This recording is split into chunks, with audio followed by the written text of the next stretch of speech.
प्यारे साथियों, आप सभी का सूर्य मैथ्स एकेडमी में हार्दिक स्वागत है। तो आज हम एक नया चैप्टर आपके सामने स्टार्ट कर रहे हैं, जिसका नाम है नंबर सिस्टम। ठीक है। अब नंबर सिस्टम में क्या कहते हैं, हम संख्याओं के बारे में पढ़ेंगे कि संख्याएं क्या कितने प्रकार की होती है, कैसे होती है और उनका सॉल्यूशन कैसे निकाला जा सके, योग कैसे निकाल सके, उन सब के बारे में हम स्टार्ट करते हैं। तो चलो आओ साथियों, संख्याओं का वर्गीकरण।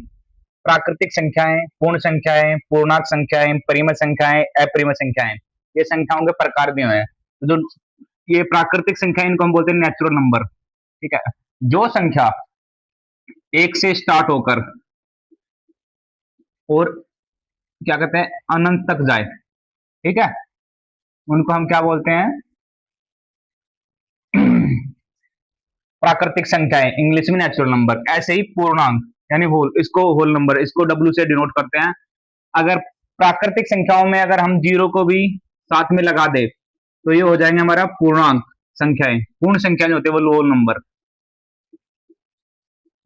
और ये जाएगा हमारा कहां तक जाएगा? हमारा अनंत तक। ठीक है। ऐसे ही पूर्णांक यानी इंटीजर, जिसको हम क्या कहते हैं जेड से डिनोट करते हैं।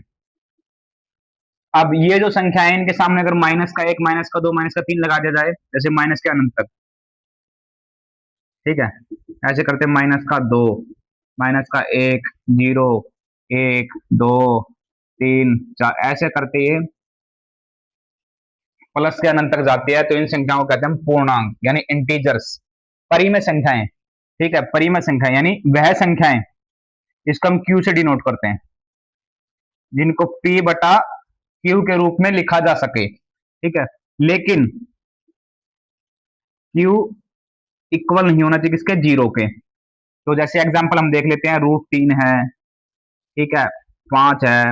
ऐसे ये क्या कहते हैं? परिमेय संख्या है, क्योंकि हम इनको पी बटा क्यू के रूप में लिख सकते हैं। जैसे हम कैसे लिखेंगे? रूट तीन को कैसे लिख सकते हैं? हम ऐसे लिख सकते हैं। ऐसे पांच को हम कैसे ऐसे लिख सकते हैं, लेकिन क्यू है हमारा जीरो के बराबर नहीं होना चाहिए। अपरिमेय संख्याएं यानी इरेशनल नंबर्स, ठीक है, वह नंबर जिसको पी बटा क्यू के रूप में नहीं लिख सकते। ठीक है। जैसे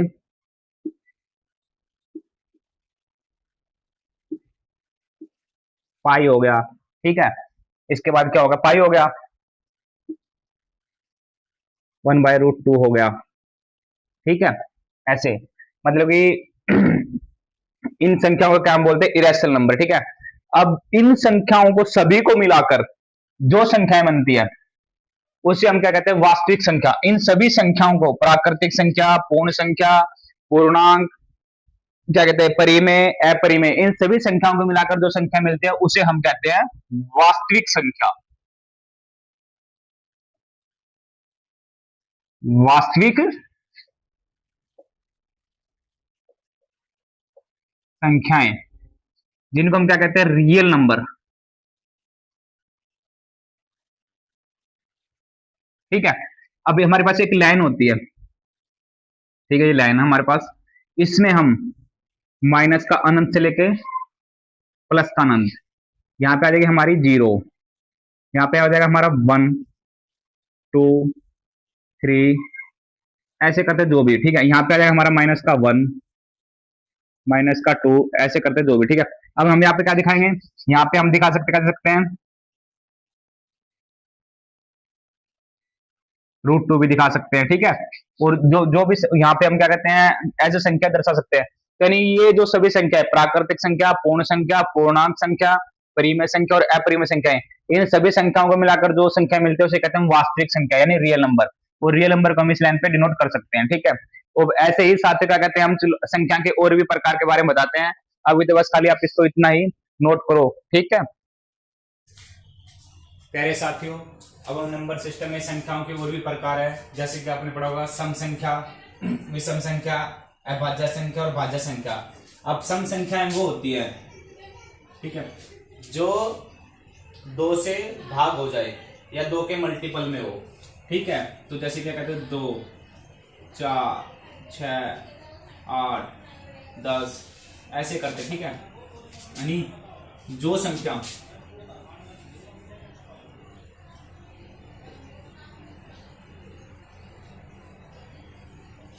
दो से भाग हो जाए, ठीक है। और विषम संख्या यानी ओड नंबर 1, 3, 5, 7 ऐसे कर सकते, ठीक है। जो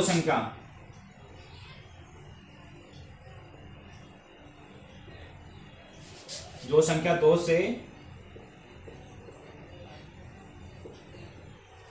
भाग नहीं होती है, ठीक है, उसे क्या कहते हैं, विषम संख्या यानी ओड नंबर। और अभाज्य संख्या यानी प्राइम नंबर।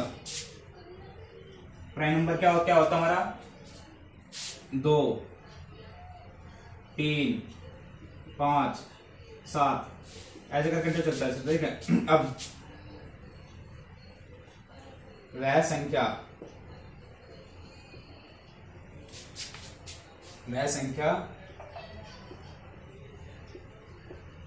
इसका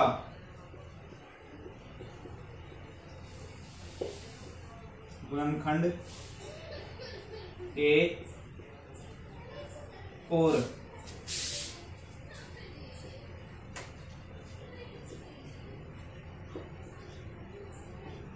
वह संख्या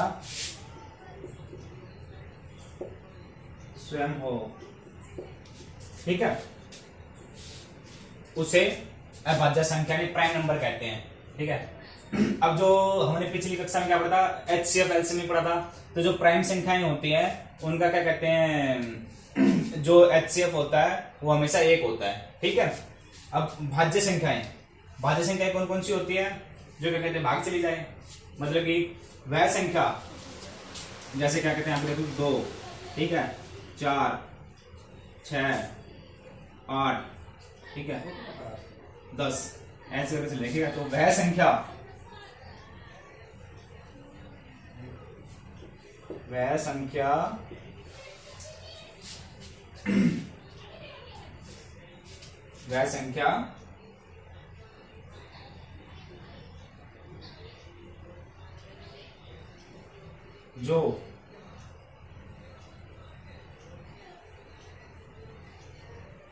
जो एक व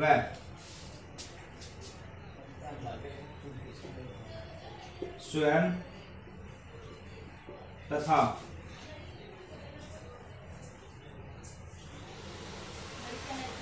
दो से भाग हो जाए, ठीक है। तो देखो भाई, 1 से तो हर कोई संख्या भाग हो जाती है, लेकिन क्या कहते हैं जो कंपोजिट नंबर होते हैं, भाज्य संख्या होती है, वो 2 का मल्टीपल 2, 4, 6, 8, 10 ऐसे करते हो, 2 से भी हो जाती है, 1 से भी हो जाती है, ठीक है। और लेकिन हमने क्या लिखा है, ऐसे मान लो जैसे 8 है, अब वो 1 से तो होगा ही भाग, 2 से भी हो जाएगा, लेकिन वो स्वयं से भी होनी चाहिए, ठीक है। तो इसलिए क्या कहते हैं, हमने इन संख्याओं के बारे में पढ़ लिया, ठीक है। अब जो हम नेक्स्ट इनके बारे में पढ़ेंगे, क्या कहते हैं, इन संख्या का यूज कैसे करते हैं, कहाँ यूज होगा, ठीक है। प्यारे साथियों, अब हम क्या कहते हैं, इस वीडियो में आपको स्थानीय मान और अंकित मान के बारे में बताएंगे, ठीक है। तो जैसे मान लो अंकित मान,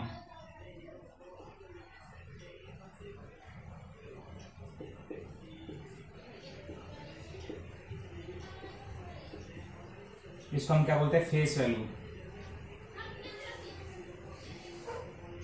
ठीक है।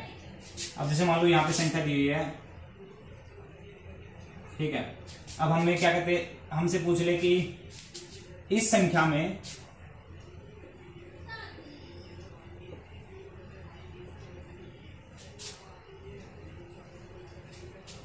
इस संख्या में 4 का अंकित मान बताओ, ठीक है। अंकित मान फेस वैल्यू, ठीक है। तो देखो अब जो 4 है, फेस कैसा दिखाई दे रहा है, वही 4 तो 4 जैसा दिखाई देगा, तो फेस वैल्यू हमेशा क्या कहते हैं, वो सेम संख्या ही होती है, ठीक है, फेस वैल्यू। तो इसमें 4 ही है, ठीक है। अभी पूछा स्थानीय मान, यानी स्थानीय मान,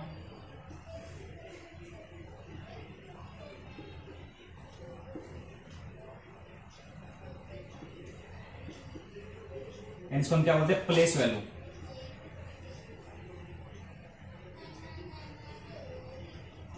ठीक है, अब जैसे मान लो यही संख्या हमारी दे रखी है ऊपर 5 4 2 6। अब ये प्लेस पूछ रहा है, स्थान पूछ रहा है इसका, तो स्थान कितना, इकाई, दहाई, सैकड़ा। अब देखो जो 4 है, ठीक है, ये किस पे है, सैकड़ा पे है, तो कुछ नहीं करना उठा, ये 4 का यहाँ पे हमने सीधा क्या उतार देना 4, ठीक है, और उसके बाद जितने भी अंक है उतनी क्या लगा देना इस पे 0, ठीक है। तो ये इसका क्या निकलेगा, स्थानीय मान यानी प्लेस वैल्यू। ठीक है, ऐसा जो कोई भी आसान सा क्वेश्चन है ये, इसमें कुछ नहीं, कभी कभी 1 नंबर क्वेश्चन में पूछा जाता है नॉर्मल एग्जामों में, तो उसमें अंकित मान तो क्या कहता है उसकी खुद की जो वैल्यू है वही होती है, और प्लेस वैल्यू में जैसे जहां भी अमल हमने ये था। अब अगला क्वेश्चन देते हैं 5 6 3 9, ठीक है। अब इसमें वो कह दे कि भाई 4 का बताओ, प्लेस वैल्यू बताओ, तो हमने क्या करना, 4 को एज इट इज उतार देना, उसके बाद 1 2 3 4 5 है, 5 संख्या है ना, इसके बाद तो हमें 5 जीरो लगा देंगे, 1 2 3 4 5, ये इसका क्या हो गया, प्लेस वैल्यू। ठीक है, अब हम अगला क्वेश्चन देखते हैं। अभी तो हम आपको ना टॉपिक समझा रहे हैं क्या होता है, फिर इसके बाद हम आपको क्वेश्चन रिवाइज कराएंगे, ठीक है, जो एग्जाम में रिपीट होते हैं।